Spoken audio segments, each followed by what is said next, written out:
자, 오늘은 양력으로 2045년 5월 26일이고요. 음력으로는 2045년 4월 10일입니다. 오늘 명식은 을축년 신사월 경진일이 되겠고, 일지는 경진이 되겠습니다.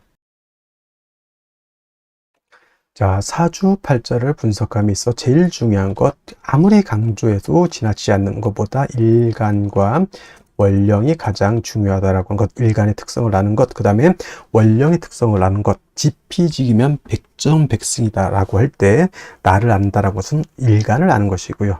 적을 안다라고 하는 것은 적이라고 보기는 그렇죠. 상대를 안다라고 하는 것은 원령입니다. 그래서 일간과 원령은 그만큼 중요한 같은 8글자 안에 있다 하더라도 그만큼 큰 비중을 가지고 있는 것이 바로 일간과 원령이고요.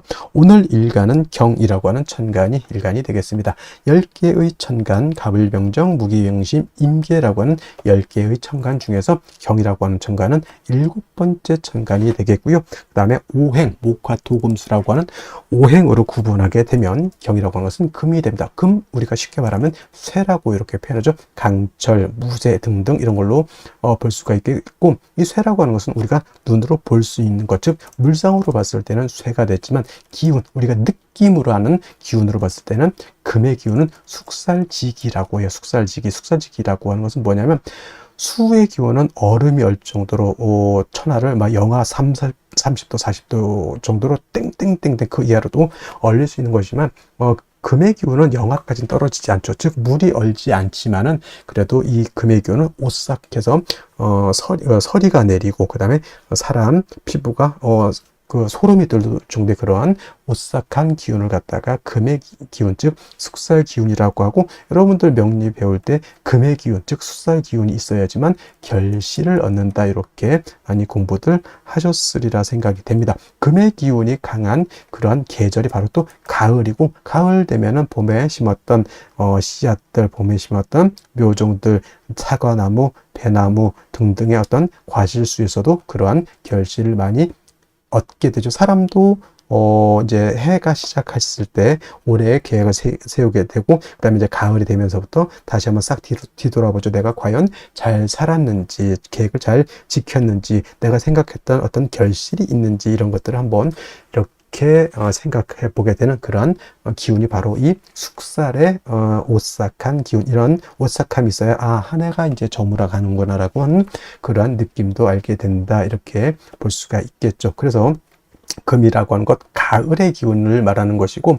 그 다음에 이 가을의 기운, 천간으로 경금, 내일 공부하는 신금이 가을이라고 하면 지지로는 신유술, 서방이 바로 가을이죠. 서방은 서쪽이라고 하는 것이고, 신월, 유월, 술월이 바로 금이 왕한 금왕절이 있다. 물론 신월, 유월이 본기가 금이니까 금이 왕한 걸로 보지만, 술은 솔직히 말로 아까 어저께도 말씀드렸지만 4개월 중에 하나 토가 왕한 계절이다 하지만, 신유술을 큰 틀의 권역으로 봤을 때는 신유술, 서방은 금이 세력을 얻고 있다, 이렇게 보시면 되겠습니다. 그래서 신유술월은 금왕 절이 되는 것이고, 금이 왕한 계절이 되는 것이고, 그 다음에 오상이라고 하는 것, 인의 예지신이라고 하는 오상으로 봤을 때, 자, 인이라고 하는 것은 제가 뭐가 주관한다 했죠? 목이 주관한다라고 말씀을 드렸고요. 그 다음에 의는, 지금 말하는 의는 바로 금이 주관하는 것이 되겠고, 그 다음에 예는 화, 그 다음에 지는 수, 다음에 이제 공부하겠습니다. 그 다음에 신이라고 하는 것은 토가 이렇게 주관한다. 금은 이렇게 의를 주관하는 것이다. 그래서 제가 경금이라든가 특히나 이제 신금, 경신금을 보게 되면은, 금이라고 하는 오행을 보게 되면, 예전에는 제가 이 설명을 할 때 관우를 자꾸 설명을 했었는데, 관우 우리나라 장수가 아니죠. 그래서 이제 바꿔왔습니다. 누구로? 이순신 장군, 성웅 이순신 장군으로 명량해전에서 13척의 배로서 300척이 넘는 상대의 전함을 갖다가 깨박살을 낸 아주 희대의, 세계사에 없는 그런 업적을 이룬 그런 이순신 장군 같은 분들이 바로 의를 굉장히 중시 여기고, 충의라고 하죠. 충의를 굉장히 중시했었던 그런 분이다라고 해서, 여러분 경금, 신금을 생각할 때는 바로 이순신 장군을 연상하시면 되겠습니다. 근데 이순신 장군이라는 분이 좀 논외의 얘기지만 너무 의만 주관하는 것도 아니고, 자기 병사들이라든가 자기를 믿고 따랐던 어떤 백성들한테 또 한없이 또 자애로웠던 그런 분이셨죠. 그래서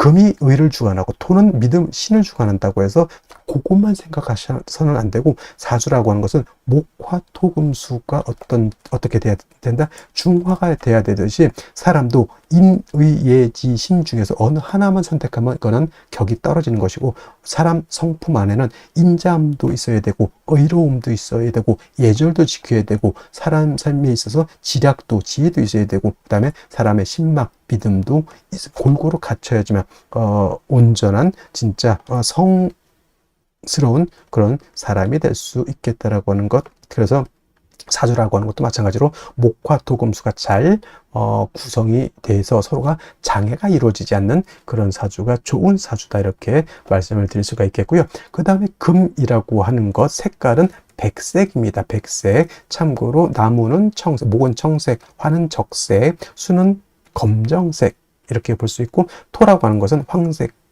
이라고 해서 노란색, 금은 백색. 그래서 주관하는 신도 흰호랑이라고 해서 백호가 주관하는 신이 되겠다라고, 요거는 이제 오행에 대한 이런 설명을 드렸고요. 다시 이제 금이라고 하는 것을 갖다가 음과 양으로 구분해 볼 수가 있겠습니다. 자, 음과 양이라고 하는 것은 뗄래야 뗄 수 없는 관계. 음과 양은 서로 좀 대조적이고 서로 좀 상대적인 개념이라 하더라도 서로 미워하고 질투하고 서로 이혼하려고 하는, 떨어지려고 하는 관계가 아니라 서로 상대적이지만은 음이라고 하는 것은 양을 보충해주는 개념이고요.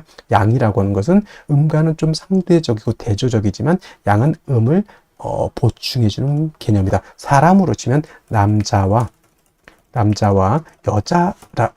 여자의 개념으로 보고, 또 다른 걸로 보면 낮과 밤도 해당이 되죠. 낮이 있어야지 밤이 좋은 것이고 밤이 있어야지만 낮이 좋은 것이죠. 항상 낮이어야 된다라고 하면 모든 만물이 쉬지를 못합니다. 그리고 항상 밤이면 세상이 음침해지겠죠. 우리 남극 같은 데인가요? 북극 같은 데 백야 현상이 나타나죠.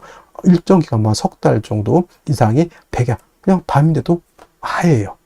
태양 계속 떠 있으니까 사람이 돌아버립니다. 어느 정도 태양이 지고, 우리가 그렇게 살아왔으니까 태양이 뜨고 태양이 지구를 보고 하루가 가는구나 이렇게 보는데, 계속 밤이면 시간이 가는지 시간이 가지 않는지 알 수가 없죠. 시계가 있어야지만 알 수가 있겠다 해서 음양이라고 하는 것은 서로 대조적이지만 음은 양을 보완해주고 양은 음을 보완해주는 그러한 개념의 것이다라고 이해해 두시면 좋겠고요. 그 다음에 경금이라고 하는 음령으로 구분하게 된 경금은 양금이 되죠. 양의 기운을 가지고 있는 양금이 되는 것이고, 음금이라고 하는 것이 양금이 있으니까 당연히 음금이겠죠. 내일 공부하게 되는 신금이라고 하는 것이 음의 기운을 가지고 있는 음금이라서 양금인 경금과 음금인 신금 같은 금이지만 음양의 차이가 있다. 자, 양금인 경금은 어떤 금이, 양이라고 하는 것은 좀 강하고 거칠고 투박하고 무겁고 단단한 그런 성향의 금이다라고 봤을 때, 음금은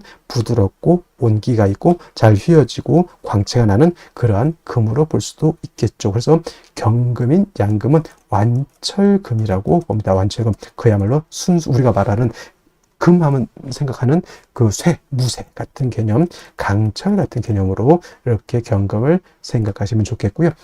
상대적인 음금인 신금은 그야말로 금입니다. 보석 같은 거, 금반지, 금귀걸이 같은, 그 다음에 주옥 같은, 도자기 같은 이런 개념. 여러분 핸드폰 살 때 요즘 핸드폰 너무 비쌉니다. 근데 그 액정이라든가 핸드폰, 우리나라 그 삼성 회사 이름을 대면 안 되겠지만, 어떤 회사는 그야말로 알루미늄 스틸 바디인 것이 있고, 어떤 경우에는 그냥 스틸 같은 재질의 어떤 플라스틱 그 바디가 있잖아요. 그런 개념이죠. 그래서 플라스틱도 광채, 목으로도 보지만 플라스틱도 경우에 따라서는 금으로 볼 수가 있겠고, 은, 동 여러 가지, 그 다음에 비철 같은 경우도 다 금으로 보죠. 그 다음에 도자기 같은 경우는 토를 굳혀가지고 금을 만들어낸 거고, 콘크리트 있죠. 콘크리트, 이것도 토를 갖다가 물을 부어가지고 여러 가지 재료를 혼합해서 토생금한 것이 콘크리트. 도자기도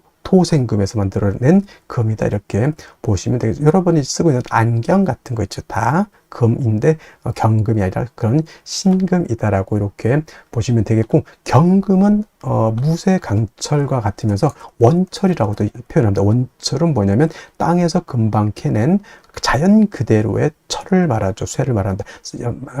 말로 치면 야생마 같은 개념으로서 이 경금이 용도, 쓰임이 있기 위해서는 반드시 단련해서 기물을 만들어야지 된다. 즉 원재료인 철을 갖다가 녹이든지 아니면 뜨거운 열기를 가서 빨갛게 달궈서 풀무질을 하고 해서 뭐 칼을 만든다거나 호미를 만든다거나, 이 우리나라 호미가 또 외국에서 엄청나게 인기, 저 아마존 같은 데서 없어서 못 판다고 하는, 이거 굉장히 외국 같은 데서 정원 같은 거 가꿀 때 텃밭 같은 거 가꿀 때는 큰 삽 같은 걸로 하기는 그렇죠. 근데 호미 같은 경우는 우리나라에서 만들었지만, 우리나라는 뭐 호미 요즘 잘 안 쓰지, 외국에서는 요 호미 같은 거 굉장히 잘 쓴다고 하면, 이게 바로 경금을 가지고 물건을 만들어야지, 그냥 쇳덩이만 가지고 있으면 용도가 없죠. 그걸 갖다가 칼, 호미, 여러 가지 기물을 만들어야 되는 것이고, 반대로 내일 공부하게 된 신금 같은 경우는 이미 기물이 만들어져 있는 상태. 그래서 땅 속에서 예를 들어서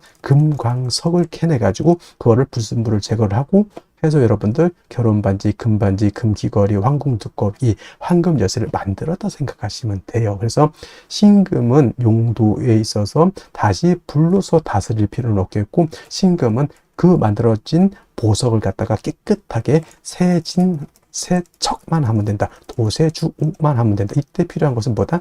임수를 위주로 신금은 용신을 쓰는 것이고, 경금은 철을 갖다가 단련해서 물건, 기물을 만들기 위해서는 임수가 아니라 정화로서 단련해야 된다. 솔직히 병화는 안 됩니까? 병화는 경금을 단련할 수 없겠고요.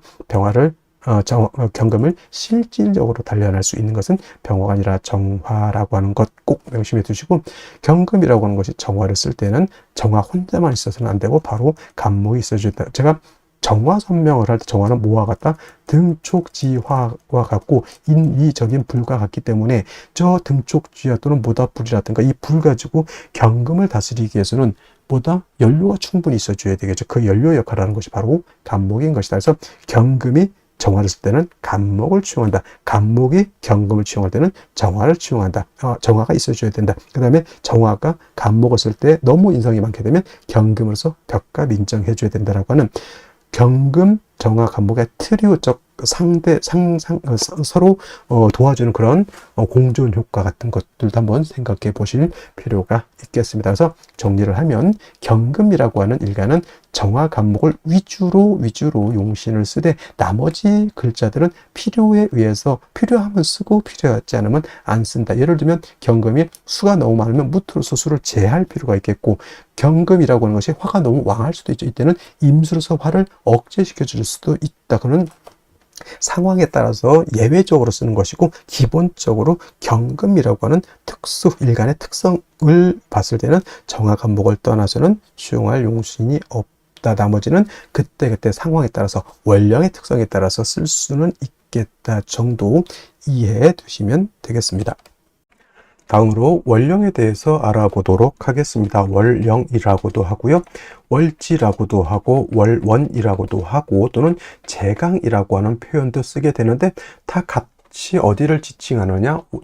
월주의 지지를, 즉 월지를 말한다, 이렇게 생각하면 되겠습니다. 이 월령이 왜 중요하냐? 계절의 개념을 가지고 있다. 계절이라고 하는 것은 춘하 추동을 말하죠. 봄, 여름, 가을, 겨울을 말하는 것이고, 이 봄, 여름, 가을, 겨울 월령 안에는 왕쇠와 한열의 개념을 가지고 있다. 이 왕쇠와 한열이라고 하는 것이 사주를 보는 두 가지 축이 되는데, 중화라고 하는 말을 하죠. 중화라고 하는 것은 어느 쪽에도 치우치지 않는 것을 말합니다. 사주도 역시나 중화된 사주를 사람들이 좋다라고 하는데, 그러면 여러분들 무엇이 중화가 되어야 될까요? 바로 이 왕쇠와 한열이 중화가 되어야 된다라고 하는 것. 왕쇠라고 하는 것은 어떤 오행이 왕하냐 약하냐를 말하는 것이고, 한열이라고 하는 것은 이 사주가 더우냐 추우냐를 말하는 것이죠. 특히나 4월, 5월, 미월은 여름이기 때문에 굉장히 뜨겁고요. 그 다음에 해월, 자월, 주간은 겨울이기 때문에 매우 춥다. 춥다라고 볼 수 있죠. 인묘진월은 따뜻한 봄이 되는 것이고 신유술월은 서늘한 겨울이 된다, 이렇게 볼 수 있습니다. 그래서 사주는 중화된 사주를 좋아하는데 바로 이 왕세와 한열이 중화된 사주를 좋아한다, 이렇게 보시면 되겠습니다. 자, 이제 4월이 되겠습니다. 4월에 절기를 보게 되면 입하와 소만으로 이렇게 구분이 되어 있고, 입하가 되면서부터 본격적으로 계절은 어디로 들어갑니까? 여름으로 들어가죠. 그래서 4월, 5월 미라고 해서 4, 5미 남방이 되면서 방향은 남쪽이 되는 것이고 화가왕한 화왕절이 된다라고 이렇게 볼 수 있죠. 그래서 4월은 지금이 4월은 이제 초여름이라고 해서 초하라고 하고요. 그 다음에 이 5월이라고 하는 것은 이제 중하라고 합니다. 중하. 그 다음에 미월은 모하라고 해서 늦여름을 말하는 것이고, 4월, 5월, 미월이 바로 양기가 가장 왕성한 시절이 된다, 이렇게 볼 수가 있겠습니다. 자, 그래서 여름이죠. 염상절이라고 하는 표현을 하고 또는 염천지절이라고 하는 표현도 합니다. 이 뜻은 뭘까요? 굉장히 뜨겁고 건조하다, 조열하다. 그래서 이제 4월, 5월, 미월 제가 강의를 할 때는 조열이라고 하는 말을 많이 쓸 것이고, 마찬가지로 이때는 염상절은 화가 왕한 계절이다라고 말씀을 드렸고, 화만 왕한 것이 아니라 화토동궁하기 때문에 화는 화생토하죠. 그래서 포태법부로 봐도 화토동궁과 수토동궁이라고 하는 것이 있는데, 명리학은 화토동궁을 취하고, 예를 들면 다른 풍수지리 같은 경우에는 수토동궁을 이렇게 취한다라고도 봅니다. 근데 명리는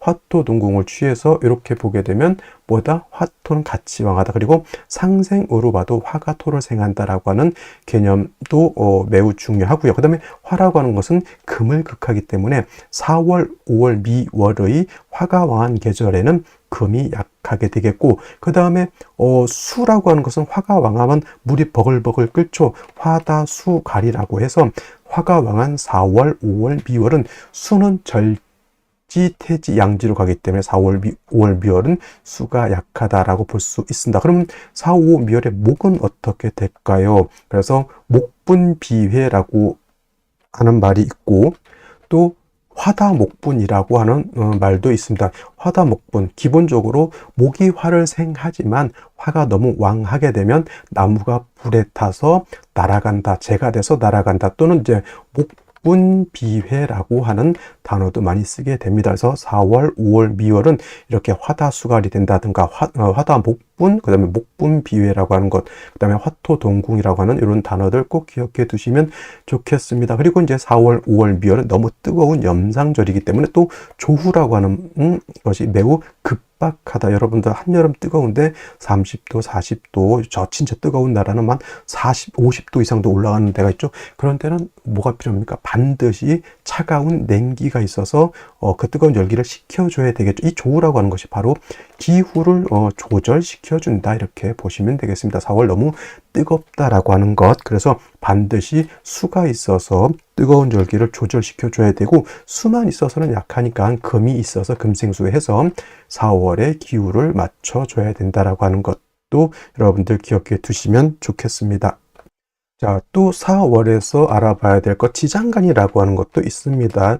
자축인묘, 진사오미, 신유술에 모두 지지의 장간이 들어가 있다. 그래서 지장간이라고 하는데, 이 사라고 하는 것 안에는 무토라고 하는 것, 경금이라고 하는 것, 그 다음에 병화라고 하는 것이 들어가 있는데, 이 무토는 초기가 되는 것이고 경금은 중기가 되는 것이고, 병화가 본기가 돼서 사의 본기는 바로 병화라고 보는 것이고, 경금도 장생된 경금이기 때문에 이 경금도 세력이 없지 않아 있지만은 화가 원체 왕한 병화가 있기 때문에 경금이 그렇게 크게 세력을 얻지는 못한다라고 볼 수가 있고, 그다음에 무토라고 하는 것도 화토동궁에서 무토도 세력이 있습니다. 그래서 본시 진술충미월에 있는 무토는 쓰지 않지만 사중에 있는 무토는 우리가 격을 취용하거나 용신을 취용할 때 무토는 쓸 수 있다 정도 기억해 두시면 되겠습니다. 그래서 4월은 최소한 요 정도, 기본적으로 요 정도는 우리가 알면서 사주를 분석해 나가야 된다라고 말씀을 드리면서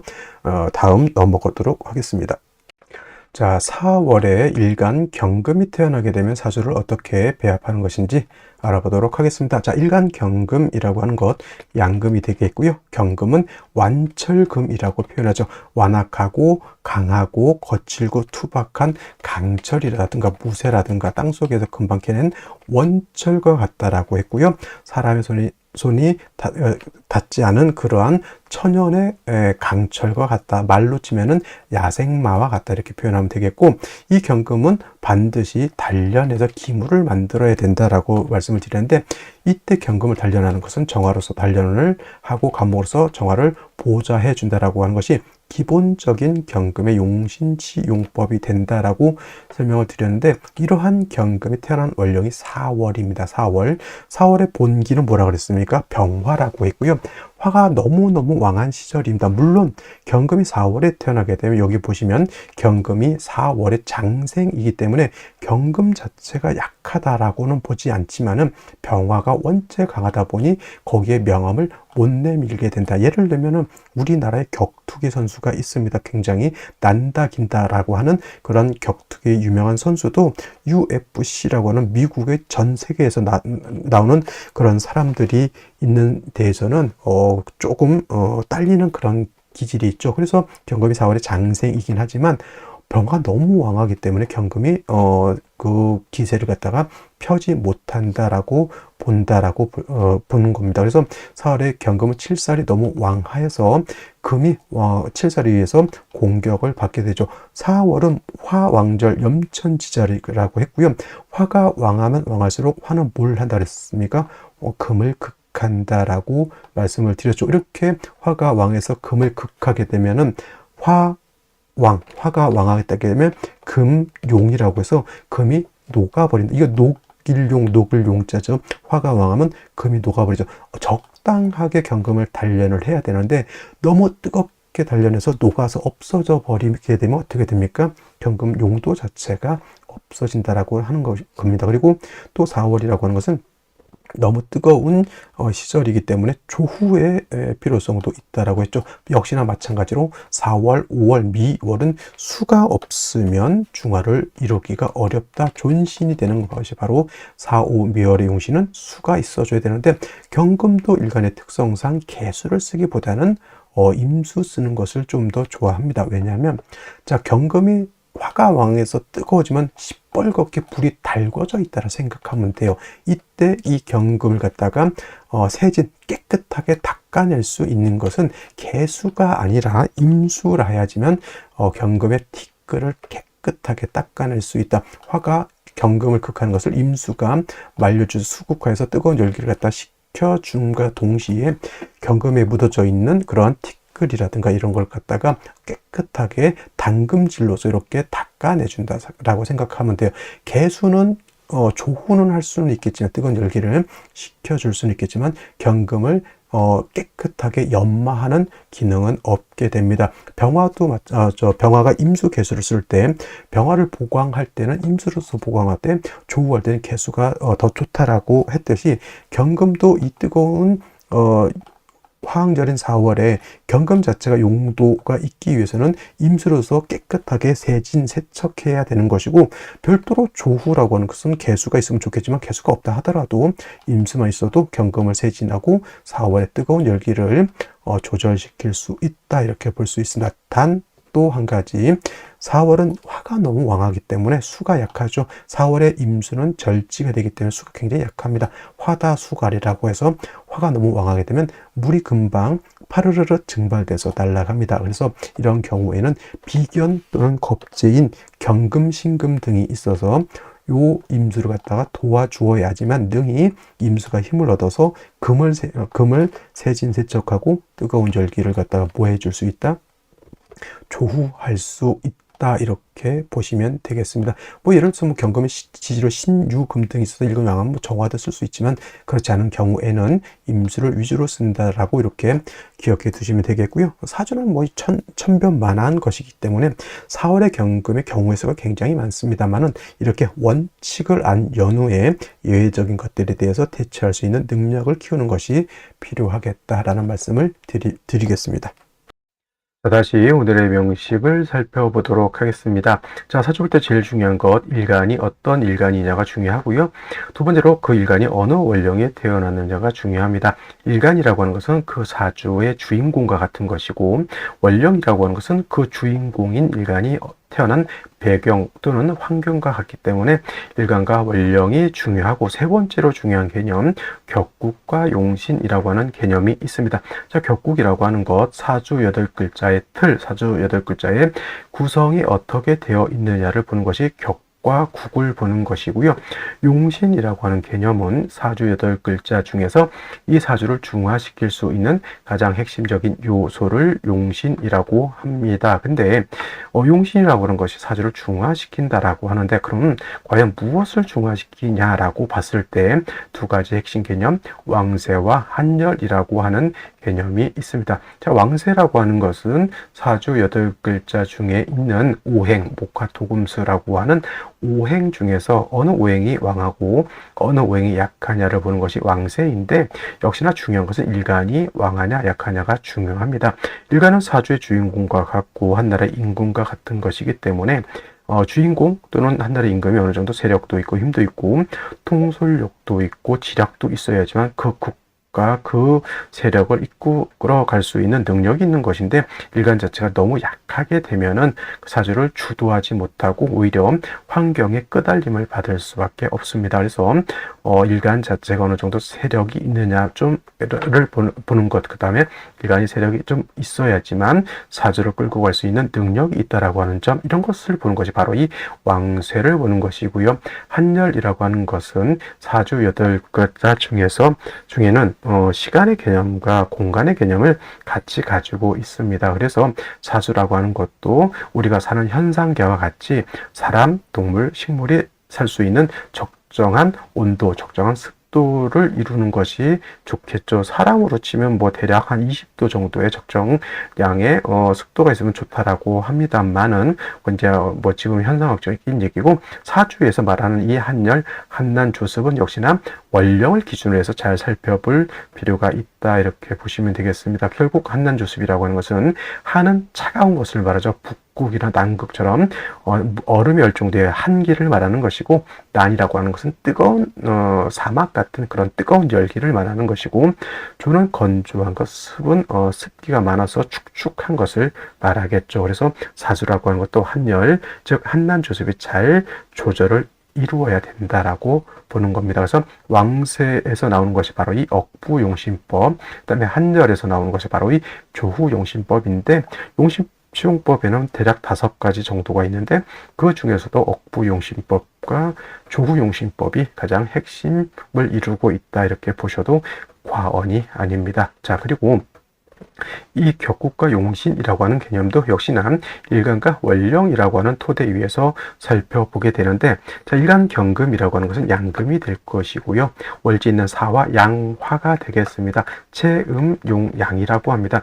본시 사화라고 하는 것은 음이죠. 지지로 봤을 때 사화가 음이고 오화가 양이 되는데, 그렇다면 왜 몸체는 음인데 쓰는 것을 양으로 쓰느냐? 이것은 지장간 때문에 그렇습니다. 사화 안에는 지장간이 3개가 들어가 있습니다. 초기로는 무토가 있고요. 두 번째 중기로는 경금이 있고, 세 번째로는 병화가 있습니다. 즉 사화는 몸체는 여성스러운 음의 기운을 가지고 있지만 그 성향은 남성스러운 양의 기운인 병화를 품고 있기 때문에 몸체는 음이지만 쓰는 것은 양으로 쓴다, 이렇게 보는 겁니다. 그래서 경금일간이 4월에 태어났다. 양 대 양의 관계가 성립이 되죠. 근데 화라고 하는 것은 금을 극하는 화극금의 관계가 됩니다. 그래서 경금이 4월에 태어나서 화극금, 화가 나를 극하죠. 나를 극한다, 극아자라고 하고, 이거는 관성이 될 겁니다. 근데 양 대 양의 관계가 성립이 되니 정관과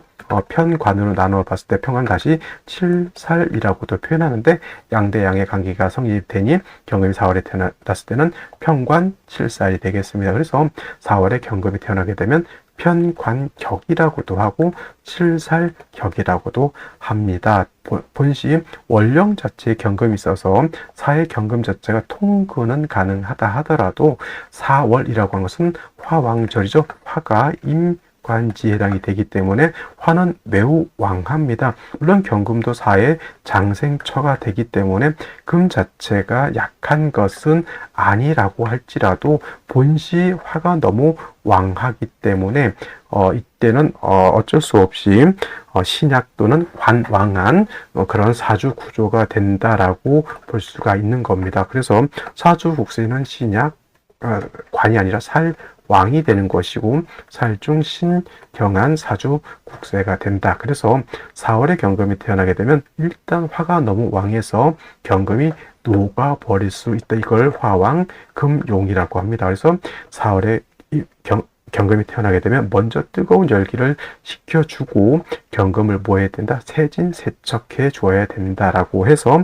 임수라고 하는 것을 얻는 것이 중요합니다. 물론 개수를 얻게 되면은 개수는 조후하는 용도로는 쓸 수 있지만 경금 또는 내일 공부하게 되는 신금을 세진 또는 세척은 할 수가 없습니다. 그래서 경금의 특성상 개수를 쓰기보다는 임수를 치용하는 것이 좋을 것이고 단 4월이라고 하는 것은 화가 왕하기 때문에 화가 왕하고 수는 4월이면 여기가 절지가 됩니다. 그래서 수가 약하기 때문에 수만 딸랑 있어서는 안 되고 비견 또는 겁재인 금이 있어서 수를 도와주는 것이 필요하다. 가장 좋은 것은 지지로 신유, 금 등이 있어서 일간도 뿌리를 좀 먹고 그 다음에 임수를 생해 줄 수 있다라고 하면 금상첨화가 될 것이고 물론 임수 입장에서는 신유금의 생을 받는 것도 중요하지만 해자수 등이 있는 것도 나쁘지 않을 것이다. 그래서 4월에 경금이 태어나게 되면 가장 급선무는 화가 너무 뜨겁기 때문에 사주가 너무 조열해지는 것이고요. 그다음에 화가 너무 왕하게 되면 아까 말씀드렸던 것처럼 화가 왕하면 금이 녹아버린다. 금이 녹아서 못 쓰게 되는 것이 두려운 겁니다. 그래서 임수로서 조후하고 그 다음에 경금을 이렇게 세진세척해 줄 필요가 있다. 이렇게 정리를 해 두시면 되겠습니다. 자, 먼저 연지 보도록 하겠습니다. 연지에 축토라고 하는 것이 있고요. 이 축토라고 하는 것은 경금 입장에서 놓고 봤을 때 정인에 해당이 됩니다. 정인. 그리고 축토라고 하는 것은 습토이기 때문에 토생금에서 능히 금을 생할 수 있다. 미토라든가 또는 술토 같은 경우에는 건토이기 때문에 금을 생할 수 없다. 술토와 미토는 건토가 되겠습니다. 금을 생할 수 없지만은 진토하고 축토는 금을 생할 수 있다라고 하는 점. 그리고 4월에 사중경금에 일간의 뿌리도 얻는다라고 하고요. 그 다음에 사축 회금도 됩니다. 사유축 회금이죠. 그래서 지금 이제 유금은 없다 하더라도 사축 반합이 성립되는 걸로 볼 수 있습니다. 왜냐하면 일간 자체에 본 유금이 없지만 유금의 본기인 신금이 이렇게 도출되어 있기 때문에 금극을 이루었다 이렇게 볼 수도 있는 것이다. 그래서 4월 이지만 이거는 오히려 금이 왕해져 있고 화는 오히려 화의 어떤 기세는 많이 좀 약해져 있다 이렇게 보는 것이 맞을 것이고요. 일지에서 진토, 경진, 일주가 되죠. 진토도 아까 말씀드렸던 것처럼 습토이기 때문에 금을 생할 수도 있다. 근데 진토하고 축토하고 차이는 진은 금을 생할 수 있지만 경금이 진의 통근이 안 됩니다. 신금도 여기 통근이 안 되죠. 축토는 경금도 통근이 가능하고 신금도 통근이 가능하다라고 하는 점, 같은 토이점 이렇게 차이가 나는 것이고 연간의 을목이라고 하는 것이 있습니다. 물론 이제 군비쟁제 이렇게 볼 수도 있겠죠. 중요한 건 이제 신금 이제 을목을 이렇게 극해버렸기 때문에 재성인 을목의 용도는 크게 없다 이렇게 보시면 되겠습니다. 그래서 이제 3주까지만 놓고 보게 되면 4월이지만 화가 그렇게 왕하지 않다. 4월에 경금이 약할 것 같지만은 진토, 축토가 있기 때문에 경금 자체가 약한 것은 면했다 이렇게 볼 수가 있는 겁니다. 자, 그렇다고 하면 생시에서는 어떤 생시를 얻는 것이 좋을지 알아보도록 하겠습니다. 자, 생시 보도록 하겠습니다. 제일 먼저 병자시가 되는데 아까 3주까지만 놓고 봤을 때 4월이라 하더라도 축토, 진토, 신금까지 있는 상태에서 사축 회금이 된다고 했죠. 그래서 금은 세력을 얻지만 화는 상대적으로 약해져 있다 이렇게 말씀을 드렸는데 병자시나 또는 병술시가 되게 되면은 사중에 있는 병화가 천간에 투출합니다. 그러면 원한적인 편관격이 되겠습니다. 편관격 또는 칠살격이라고도 이렇게 표현하죠. 그래서 화는 병화가 투출돼서 약하지 않다라고 하더라도 자진압수가 된다라고 하면 병화가 투출되어 있다 하더라도 그렇게까지 화세가 강하다라고 보기는 좀 어렵다. 일간 자체는 이렇게 약하지 않으니 오히려 이런 경우에는 화운을 만나는 것이 좀 더 좋지 않을까라는 생각이 들고요. 병술시 같은 경우는 좀 얘기가 다른 것은 이렇게 되면 진술충이 됩니다. 진술충이 되게 되면은 진중에 있는 계수가 매몰되면 아까 진토가 경금을 생할 수 있다라고 했는데 이렇게 진술충이 되면 진토도 거의 건토화되기 때문에 금을 생각하기가 좀 어렵다 이렇게 볼 수가 있겠고 아까 병자는 자수가 있기 때문에 자진합수가 돼서 화보다는 금수의 기운이 좀 강한 걸로 봤지만 병술시는 그렇지 않아요. 진술중에 병화도 술에 뿌리를 둘 수 있기 때문에 이건 화도 약하지 않다 이렇게 볼 수가 있는 것이죠. 이거는 오히려 금수운을 만나는 것도 제가 봤을 때는 나쁘지 않을 것이다 이렇게 생각이 들고요.